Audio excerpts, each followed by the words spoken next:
Eesti avarepuretamine on olnud kogu aeg väga tugeval tasemel ja see ei ole saladus, et need samad kolmapäevakud, mis iga nädal toimuvad suveti, stardis on pidevalt Euroopa ja maailmameistrid, et see tase on niivõrd tugev, et maailmameistrivõistluste toomine nüüd Eestisse jälle kindlasti tugevdab selle avamere puretamise kultuuri ja üldse kogu merekultuuri, sest et seda ei tasu võtta loomulikuna, et meil jälle siin maailmameistrivõistluses võib-olla järgmist korda tulevad 10 aasta pärast, et seetõttu tasub igal juhul seda väga kõrgelt hinnata.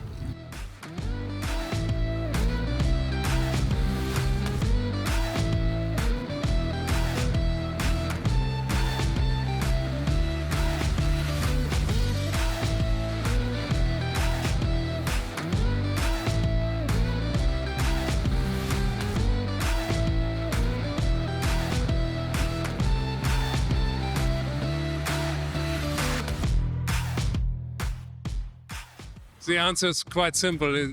The 21 World Championship in Tallinn was so good and we were so impressed that it was no question when they asked if they want to do it again. We said you can do it immediately.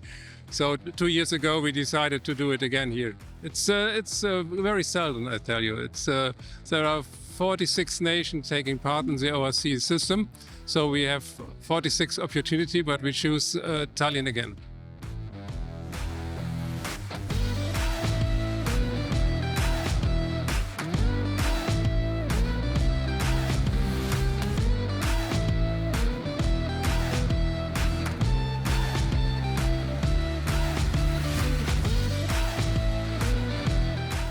For all the competitions, yes, enjoy besides sailing as well the city of Tallinn and find a reason to come back.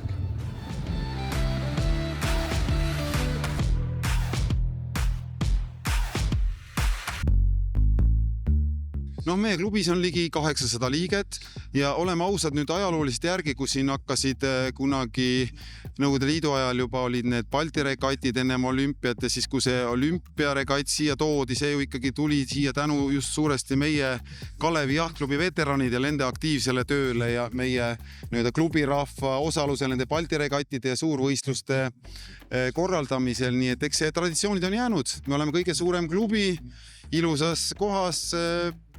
Olümpiaregatt toimus siin mere ääres, nii et eks need traditsioonid jätkuvad. Meid on lihtsalt nii palju kogemustega inimesi, keda kõik kasutada ja nüüd on meil veel eriti siuke hea klubijoone ka, mis veel annab juurde sellega, pluss see vana klubijoone koos oma restoraniga ja söögivõimalustega, et see on ka mõnus niisama oodata ka nendel, kes siis võistlemas ei käi, on ju oma sõpru tuttavaid ja toeks olla.